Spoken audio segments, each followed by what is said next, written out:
So I wanted to take a few minutes with this video to talk about 4 interesting PlayStation 5 stories, and if you could hit that like button on the video, thank you to those that do it, and as always, it's very much appreciated. Now, the stories I wanted to cover today includes a job posting regarding Ghost of Tsushima 2's Legend Mode, 1440p on The Last of Us Part 1 along with 120 FPS support, a new report on a great PlayStation 3 on PlayStation 5 update possibly coming, and a real functioning, uniquely water-cooled PlayStation 5 Slim was recently made. First, have you guys finished Ghost of Tsushima 1 or not? This obviously relates to one of the stories we're going to go over today, but at this point, I'm curious how many of you have actually finished the first game. Of course, there's people who catch up and there's people who have played since launch day. I've personally finished the first game in 2020 along with the DLC in 2021, which was awesome, but of course, that's just me. What about you guys? So comment below. Have you finished Ghost of Tsushima 1 yet or not? Let me know down in the comments below.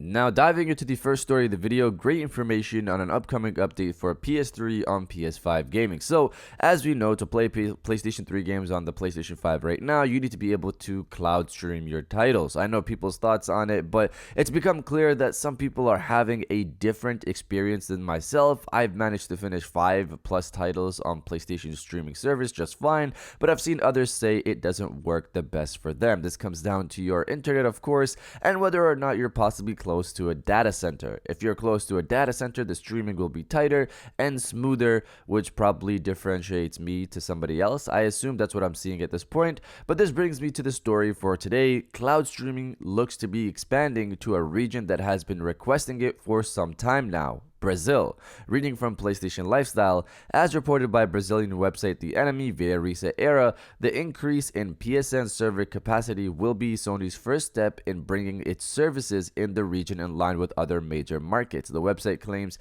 it received this information from its trusted sources familiar with the company's plans. However, Sony has declined to comment. So if this report is on point, Brazil could be one of the next regions to finally get cloud streaming support, allowing you guys to finally access hundreds of PlayStation 3 games available on the service, outside of also being able to stream PlayStation 4, PlayStation 2, PSP, and PS1 games. So hopefully this comes sooner rather than later. Now diving into the second story of the video, Ghost of Tsushima 2 Legends. So Legends on the first Ghost of Tsushima game was amazing, to the point me and my buddies probably spent over 100 hours playing the missions, powering up our characters to max levels, accessing nightmare mission levels, etc. I've been excited about the potential sequel. I say potential, but really we know Ghost of Tsushima 2 is happening.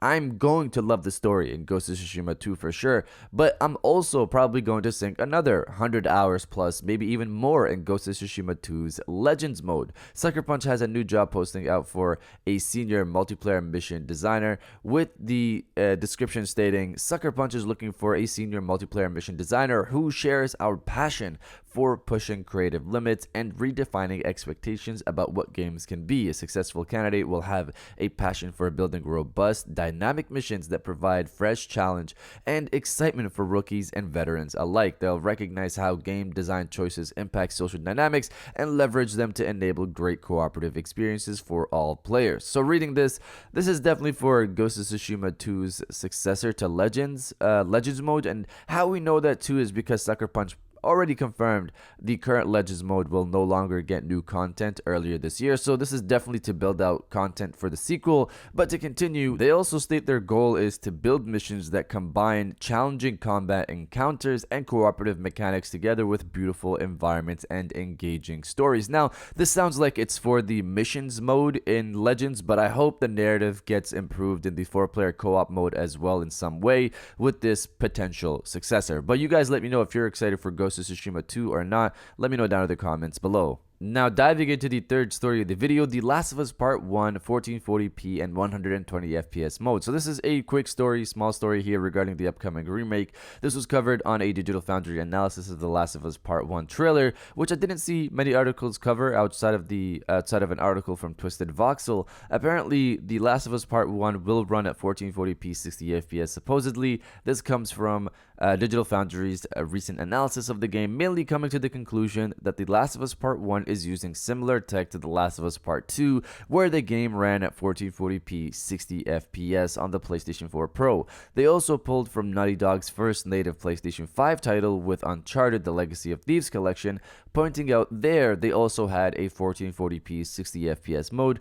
and upon further analysis of The Last of Us Part 1 trailer, the resolution also looks to be 1440p here as well, meaning Naughty Dog might have a 4K 30 FPS mode, a 1440p 60 FPS mode, and possibly a 1080p 120 FPS mode for The Last of Us remake. The funny thing here to me is Sony has multiple 1440p games, but not supporting the 1440p native resolution output to a monitor for the PlayStation 5 is just weird. I don't know.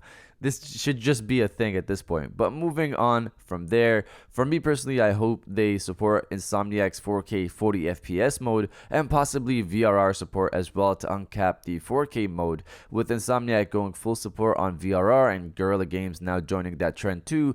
I think Naughty Dog might push for that as well with their game coming out later this year, but of course, we'll have to see. Now, diving into the final story of the video, a real working PlayStation 5 Slim with a unique water cooling setup. So recently, literally over the weekend, fellow YouTuber DIY Perks dropped a video showcasing his real custom-built PlayStation 5 Slim that actually runs. The achievement to get this thing running was impressive for me to see, honestly, but before anyone jumps the gun thinking Sony might have something similar, they won't. How the setup works, and I'm giving the basics here, is that you have multiple pieces of copper sheeting put together with a cooling channel that's pretty unique, that has a bit of a flow where liquid comes in to cool the system and goes out, and the cycle of cooling continues.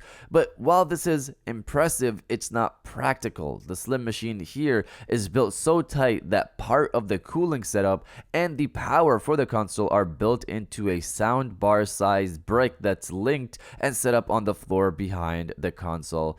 In the video, imagine if Sony launched the PlayStation 5 Slim with a big sound bar sized brick that you had to take wherever you wanted to use this thing. I don't think that would go down pretty well with the public. I will give him the benefit though, because the brick could have been smaller if it wasn't for the power needed, which with slimmer models is reduced because a more efficient chip is placed, needing less power to work. And obviously he doesn't have a chip that doesn't exist really at this point. Outside of all of that, the setup is also very expensive, as pointed out by the creator himself. The copper sheeting was $301 US. That's just with that, without everything else that's also needed to build the system. Just the copper sheeting alone was $300, and the PS5 is $399. But regardless, this was very cool to see. But you guys let me know if you'd buy this Slim or not. Let me know down in the comments below. And if you guys did enjoy this video, please hit that like button, as it always helps, and subscribe if you're new. I got new videos every Monday, Wednesday, and Friday. And now I'll check you guys out on the next one.